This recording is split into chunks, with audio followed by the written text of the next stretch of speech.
Everyone, this is Mahesh Soni, director Mahindra law institute, लेकर आए आपके लिए एक नई वीडियो के अंदर मैं आपको बताऊंगा कि किस तरीके से आप एक ऑफेंस को कमिट करते हैं। कहीं पे भी कोई पर्सन आपका ऑफेंस जो कमिट करता है आपके खिलाफ, या फिर आप जब भी करते हो तो किस तरीके से वो ऑफेंस आपका कंप्लीट माना जाएगा कि अब आपने वो ऑफेंस कमिट कर दिया। अदरवाइज नहीं समझना कि आप जाके इसके ऊपर आप बेस पे क्या करने लग जाओ, कोई क्राइम करने लग जाओ। मतलब क्या रहता है कि जब भी आप आईपीसी को पढ़ते हो या फिर किसी भी क्रिमिनल लॉ को पढ़ते हैं तो क्या चीज़ रहती है कि आप उल्टा ही दिमाग में रहता है कि कैसे एक क्राइम कमिट करना है। मतलब अपने ऊपर लेके चलोगे तभी आपको प्रैक्टिकली कोई चीज़ समझ आती है। इसी पर्पज से मैं बोल रहा हूँ कि आपको मैं पहले सिखाऊंगा कि क्राइम कैसे करना है, उसके बाद सिखाएंगे कि कैसे उससे अपना बचना है। दो चीज़ें हैं, दो चीज़ बचोगे तो मतलब आप क्या कर रहे हैं कि प्रैक्टिकली उस नॉलेज पे जाते हो जब आप खुद के रिगार्डिंग सोचते हो कि हाँ यहाँ पे ये ऑफेंस मैंने कमिट कर दिया, या फिर मैं इस तरीके के कुछ एक्ट करूँगा तो मेरा वो ऑफेंस माना जाएगा। तो उसके अंदर आपकी मेनली 4 स्टेजेस आते हैं हमेशा, कि किन किन स्टेजेस पे जाके आप समझा जाएगा कि कब आपकी लायबिलिटी अराइज हो रही है, कब आपने यहाँ पे ऑफेंस कमिट कर दिया है या फिर नहीं कर दिया है। तो उसके रिगार्डिंग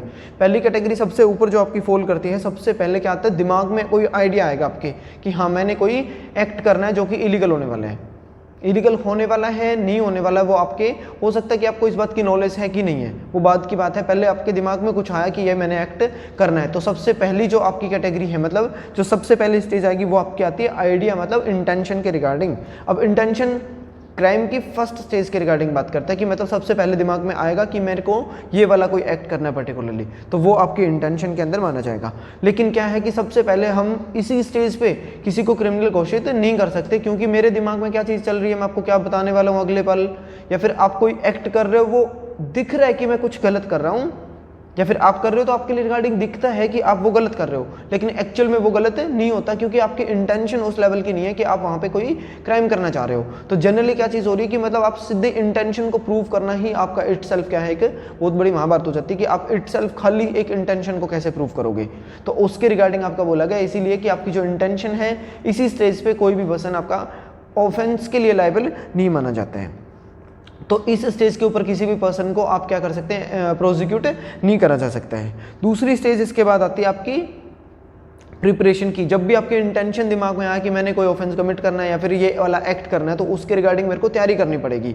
जैसे मैं मान के चल रहा हूँ कि मेरे को किसी अदर पर्सन के खिलाफ कोई भी एक्ट करना है, जैसे मर्डर वगैरह कुछ करना है, या फिर किसी के घर में आग लगानी है, तो ए पर्सन को जब आग लगानी है तो वो पर्सन क्या क्या करेगा, या तो जाके वो माचिस वगैरह लेके आएगा, या फिर हो सकता है कोई आपके कुछ गैस वगैरह या फिर कोई पेट्रोल वगैरह की चीज़ें खरीद के लेके आए, उसके घर वालों को बाहर निकालने की कोशिश करे, पहले बोले कि हाँ आपको कुछ काम है। मतलब अपनी प्लानिंग का हिस्सा बनाना। प्रिपरेशन क्या अपने आप में प्लानिंग का बोला जाएगा कि हाँ उसने प्लानिंग करी है वो ऑफेंस या फिर कोई भी एक्ट कंप्लीट करने के पर्पज से। अब जब एक पर्सन है तो उसको आप प्रिपरेशन स्टेज पे भी लायबल नहीं कर सकते। तो मतलब पहले वाली 2 स्टेज है जिनके ऊपर किसी भी पर्सन को उसके एक्ट के रिगार्डिंग आप प्रेमा फेसाई देखते नहीं बता सकते कि इसने वो ऑफेंस कमिट कर दिया। क्योंकि देखो जो मतलब मान सकते हैं कि किसी पर्सन ने ए ने किसी बी पर्सन का मर्डर कर दिया चाकू स्टैब करके। अब स्टैबिंग के थ्रू कर दिया, उसको किसी और पर्सन ने देखा था पहले कि हाँ वो चाकू खरीद के लेके आया, तो हो सकता था कि वहाँ पे कुछ ना कुछ सबूत मिले या फिर मतलब फिंगरप्रिंट वगैरह कुछ मिल गए, तो इस बेस पे बोल सकते हैं कि उसने चाकू खरीदा था जी, तो उसी बेस पे उसको लायबल कर देते हैं। लेकिन लायबल कब करा गया, जब उसके प्रिपरेशन के बाद कोई एक्ट हुआ तभी। मतलब इटसेल्फ आपका जब चाकू ही खरीद रहा है खाली, उसके बाद कोई एक्ट ही नहीं कर रहा, तो लायबल आप नहीं बोल सकते कि आप चाकू खरीद रहे हो क्योंकि आप किसी का मर्डर करने वाले हो। पेट्रोल बोतल में डाल लिया और माचिस आप खरीद रहे हो, इसका मतलब ये नहीं कि किसी के घर में आग ही लगा के आओगे। हो सकता है आपको पर्सनली कोई और काम करना हो, या फिर आपका हो सकता है कि कुछ भी मतलब आपकी चीज़ें हो सकती है, कूड़ा कचरा वगैरह है उसको आप जलाने के लिए पर्पज से लेके जाते हो। माचिस कोई भी खरीद रहा है तो खाली नहीं बोल सकते कि आग लगाने लेके जाएगा। माचिस का पर्पज हो सकता है घर में अगरबत्ती लेके आपने लगानी हो, कोई और एनी अदर पर्पज हो सकता है आपका, तो उसके रिगार्डिंग भी खरीद सकते हो। तो क्या कि जो जहाँ पे प्लानिंग करते हो उस स्टेज पे इटसेल्फ आपका ऑलवेज क्या है, पनिशेबल नहीं है। लेकिन कुछ स्टेजेस आपकी आती हैं, जैसे मतलब 126 होगा सेक्शन, उस सेक्शन के अंदर आपकी कुछ है, कुछ सेक्शन आपके दे रखे हैं, जैसे मतलब आपकी 122 है, 126 की बात करता है, 399 की आप बात करते हो, 233 से 235 तक की बात करता है, मतलब कॉइन और गवर्नमेंट स्टैम्प से रिलेटेड कोई भी ऑफेंस हो, 257 है, 242, 243, 259, 266 एंड 474। इन सब सेक्शन के अंदर आपकी क्या है कि जो भी प्रिपरेशन कर रहे हो उस स्टेज पे भी पकड़े गए, मतलब गवर्नमेंट के खिलाफ कोई ऑफेंस करने वाले हो, या फिर आप डेकोइटी की प्रिपरेशन कर रहे हो कि मेरे को यहाँ पे आज शाम को रात को कोई भी डेकोइटी कमिट करनी है, तो उसके रिगार्डिंग जब भी प्रिपरेशन की स्टेज पे पकड़े जाओगे वहीं पे भी आपको पनिशेबल करा जा सकता है। अमूनन आपका क्या है कि ज़्यादातर वहाँ पे पनिशेबल नहीं होता, क्योंकि आपने उसकी फर्दरेंस में उस प्रिपरेशन के बेस पे आगे कोई एक्ट करोगे तभी आपकी लायबिलिटी अराइज होती है। बाकी किसी को ये नहीं पता चलना कि आप प्रिपरेशन कर रहे हो सकता है आप ऑफेंस करने वाले हो सकता है आप अपने किसी बेनिफिट का कोई काम करते हो। तो मतलब पहले वाली 2 स्टेजेस ऐसी जिनके ऊपर किसी भी पर्सन को आम मतलब आपकी है कि जनरल बेसिस पे सिंपल सा दिमाग में किसी के आइडिया आया और उससे प्रिपरेशन करना, ये आपके जनरली पनिशेबल नहीं है, लेकिन जब तक उसकी फर्दरनेस में कुछ एक्ट ना किया गया हो। तो इन चीज़ों के रिगार्डिंग आता है। जब इंटेंशन है तो उसके अंदर मैंने आपको कुछ पहले एक वीडियो के अंदर प्रोवाइड करवाया था कि जिसके अंदर मेंस रिया जो है ना, मेंस रिया को जब आपने एब्सेंट रखा, मतलब जहाँ पे एब्सेंट है, इंटेंशन भी नहीं है कोई कमिट करने की, कोई भी एक्ट कमिट करने की या फिर ऑफेंस कमिट करने की, तब भी आपको कुछ हद तक लायबल बनाया जाता है कई केसेस के अंदर। तो मतलब मेंस रिया की एक्सेप्शन के अंदर आता है कि कुछ सिचुएशन में आपको लायबल कर दिया जाएगा, हालांकि वहाँ पे आपको ऑफेंस करने की आपकी कोई इंटेंशन नहीं थी उन केसेस के अंदर। मतलब जैसे जहाँ पे आपकी वेजिंग वॉर के रिगार्डिंग बात करते हो तो मियर इंटेंशन खाली, अगर इंटेंशन भी है खाली तो भी लायबल हो गई। कुछ सिचुएशन है जहाँ पे क्या बोलते हैं कि इंटेंशन नहीं है बाकी सब कुछ एक्ट होगा तो भी आपकी लायबिलिटी बनती है। तो इस तरीके की मैं आपको एक और वीडियो बनाऊंगा जिसके अंदर प्रोवाइड करवा दूंगा प्रॉपरली कि मेंस रिया क्या चीज़ है, एक्टस रिया क्या चीज़ है और उनकी एक्सेप्शन कहाँ कहाँ आएगी, तो वो सारी की सारी।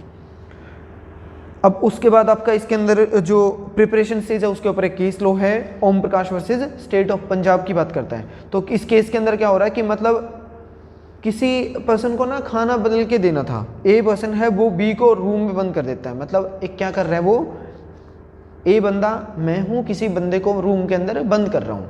अब बंद करने के बाद क्या कर रहा हूँ, उसको खाना वगैरह कुछ भी नहीं दे रहा। तो अपने आप में मैंने एक तो एक्ट कर दिया, रूम में बंद करना, रूम फुल कन्फाइनमेंट में अंदर आएगा तो वहाँ पे एक ऑफेंस अपने आप हो चुका है। खाना देना बंद कर दिया, ड्यूटी हो सकती थी, मेरी ड्यूटी थी मैं उसको खाना दूंगा लेकिन खाना नहीं दे रहा हूँ उसकी केस के अंदर।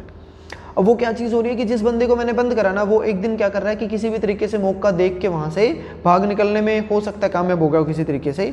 तो एक ही इंटेंशन क्या होगी यहाँ पे कि रूम के अंदर उसने बंद कर दिया खाली और दूसरा खाना नहीं देना, तो मतलब रूम बाहर से लॉक करा हो सकता है उसने या फिर कोई और अदर पर्पज उसने किसी और तरीके से उसके अंदर रोक दिया। तो मतलब रूम के अंदर उसने रोका तो उसकी स्टेज क्या है, अभी तक उसने क्या किया, एक्ट तो कंप्लीट कर दिया अपने आप में, एक छोटा ऑफेंस तो कर दिया उसने, लेकिन जो मेन ऑफेंस होगा जिससे उसकी डेथ हो सकती थी वो वाला अभी तक कंप्लीट नहीं हुआ। तो इसके अंदर क्या चीज़ हो रही है कि उसने अंदर रूम के अंदर बंद करा, तो यहाँ पे उसने क्या किया है, प्रिपरेशन करनी स्टार्ट कर दिया ताकि वो मर जाए। और कैसे मरेगा, भूखा मर गया। अब 2 चीज़ें आ रही इसके अंदर कि एक तो भूखा मरेगा, दूसरा रूम के अंदर बंद करना। तो इस केस के अंदर जनरली यही हुआ था कि ए ने बी को रूम के अंदर बंद कर दिया ताकि वो पर्सन क्या है कि भूखा मरे। अब वहाँ पे क्या है, उसको खाली क्या चीज़ थी, उसकी इंटेंशन है कि भूख से मारेगा, रूम के अंदर रोक दिया। रूम के अंदर रोक देना यहाँ पे प्रिपरेशन के बाद अगले स्टेज पे चले गए हो क्योंकि वो अटेम्प्ट हो चुका है। अगर मर जाता तो वो क्या होता, आपका मर्डर कंप्लीट हो जाता है, लेकिन अभी तक वो क्या चीज़ है, अंदर बंद कर देना अटेम्प्ट टू मर्डर के अंदर आ रहा है। कंप्लीट हो जाता तो फिर मर्डर के अंदर चले जाते।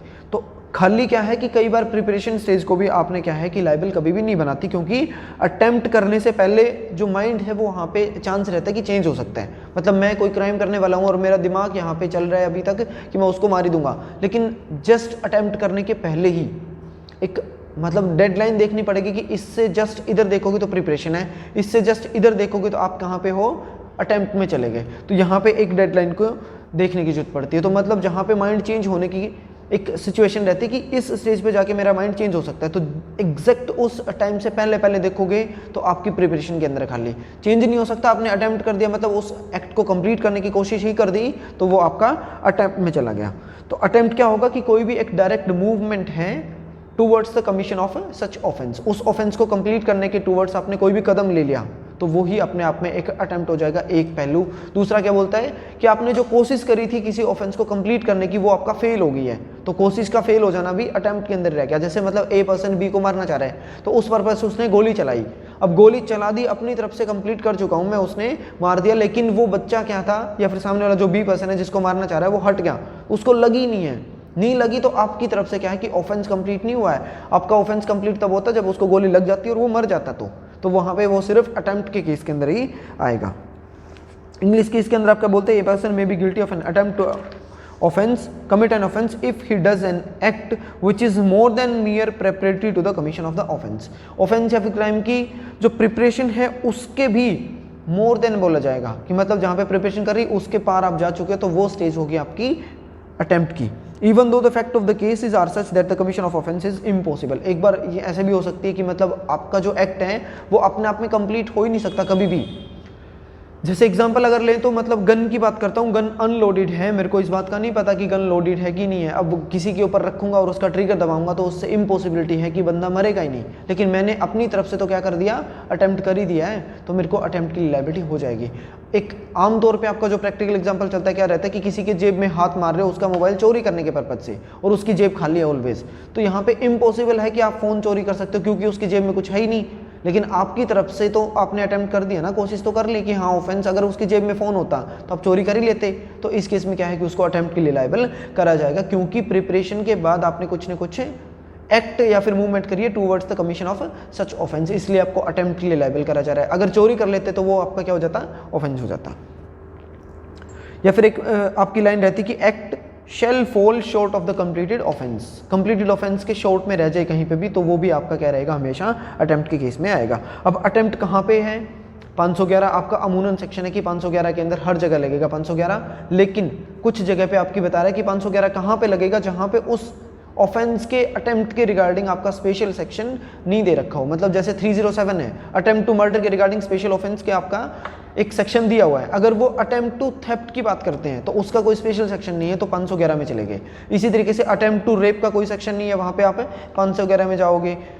अटेम्प्ट टू कमिट आपकी कोई और अदर ऑफेंस हो सकता है जिनके लिए स्पेशल कोई सेक्शन नहीं बना रखा, तो उन सबको आपने क्या कर देना है, यहाँ पे 511 के अंदर डाल दोगे। वो ऑफेंस आपका कंप्लीट नहीं हुआ लेकिन आधा अधूरा रहेगा, इसलिए इसका एक वर्ड बोला जाता है इनकोएटे ऑफेंस, इनकम्प्लीट ऑफेंस। उसके कुछ सेक्शन हैं, उनकी लिस्ट में आपको बता रहा हूँ, 121, 124, 124A, 125, 130, 131, 152 और बहुत सारे सेक्शन हैं जिनकी मैं लिस्ट आपको बता दूंगा और आपको डिस्क्रिप्शन बॉक्स के अंदर भी प्रोवाइड करवा दूंगा। तो सारे के सारे बहुत सारे सेक्शन इसके अंदर हैं, 15-20 आते हैं जनरली, जो आपको बताऊंगा मैं आपको, जिनके अंदर क्या है कि अटेम्प्ट को यहाँ पे पनिशेबल किया गया।